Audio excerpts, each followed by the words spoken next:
ഈ ഷോർട്സിൽ ഞാൻ ചെയ്യാൻ ഉദ്ദേശിക്കുന്നത് role of TPAs in insurance എന്നുള്ളതാണ്. വളരെ ചുരുക്കി പറയാം.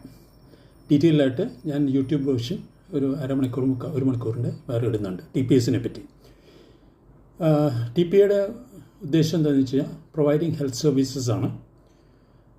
ഇന്ത്യയിൽ രജിസ്റ്റേർഡ് ആയിട്ട് IRD ആയിട്ട് രജിസ്റ്റർ ചെയ്ത 19 TPAs ഉണ്ട്. 19 TPAs. അതിൽ മെജോറിറ്റി നമുക്കറിയാവുന്നതാണ്. അവരുടെ ഒരു ബേസിക് ക്വാളിഫിക്കേഷൻ എന്ന് വെച്ചാൽ minimum paid up equity share capital should not be less than 4 crores എന്നുള്ളതാണ്. പിന്നെ ഒരു TPA രജിസ്ട്രേഷൻ കിട്ടണമെങ്കിൽ ഏകദേശം 4 lakhs IRDയിൽ അടയ്ക്കണം. പ്രോസസ്സിംഗ് ഫീ, രജിസ്ട്രേഷൻ ഫീ, അങ്ങനെയുള്ള പല ഫീസുകളായിട്ട് ഏകദേശം 4 lakhs അടയ്ക്കണം. അവർ ചെയ്യേണ്ടത് ഉദ്ദേശിക്കുന്നത് ഡിലൈറ്റ്ഫുൾ കസ്റ്റമർ ജേണിയാണ്. ഡിലൈറ്റ്ഫുൾ കസ്റ്റമർ ജേണി കിട്ടുന്നുണ്ടോ ഇല്ലയോ എന്ന് ഞാൻ ഡീറ്റെയിൽഡായിട്ട് പിന്നീട് പറയാം. പിന്നെ ഇതിന് പകരം ഇപ്പോൾ ഇൻ ഹൗസ് പ്രോസസ്സിംഗ് പല പുതിയ ഇൻഷുറൻസ് കമ്പനികളും തുടങ്ങിയിട്ടുണ്ട്. ഇന്ത്യയിൽ അറൗണ്ട് 28 ഇൻഷുറൻസ് കമ്പനീസ് ഉണ്ട്. അതിൽ പ്രൈവറ്റ് സെക്ടറിലുള്ള ഇൻഷുറൻസ് കമ്പനികൾ കുറേ അധികം പ്രിഫർ ചെയ്യുന്നത് ഇൻ ഹൗസ് പ്രോസസ്സിംഗ് ആണ്. പക്ഷേ ഇത് തമ്മിൽ വലിയ വ്യത്യാസമൊന്നുമില്ല. TPAs തന്നെയാണ് better qualified and better man power ഉള്ളത്. പിന്നെ പബ്ലിക് സെക്ടർ ഇൻഷുറൻസ് കമ്പനികളിൽ നിന്ന് എടുത്ത പോളിസികളിൽ അവർ TPA ചാർജസ് ആഡ് ചെയ്യുന്നില്ല, പ്രീമിയത്തിൽ ആഡ് ചെയ്യുന്നില്ല.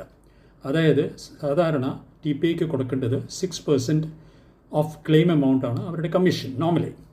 അത് nationalised insurance companies they do not collect it from the person who takes the policy. അതാണ് ഒരു നല്ല കാര്യം അതിനെപ്പറ്റി പറയാനുള്ളത്.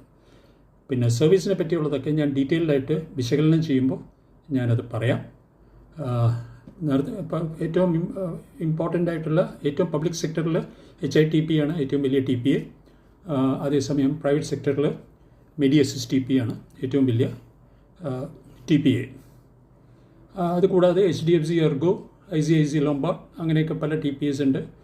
പിന്നെ good health TPA, MD India, Safeway, Vidal, Ericsson, host of ഞാൻ പറഞ്ഞ പോലെ 19 ഇൻഷുറൻസ് കമ്പനീസ് ഉണ്ട്.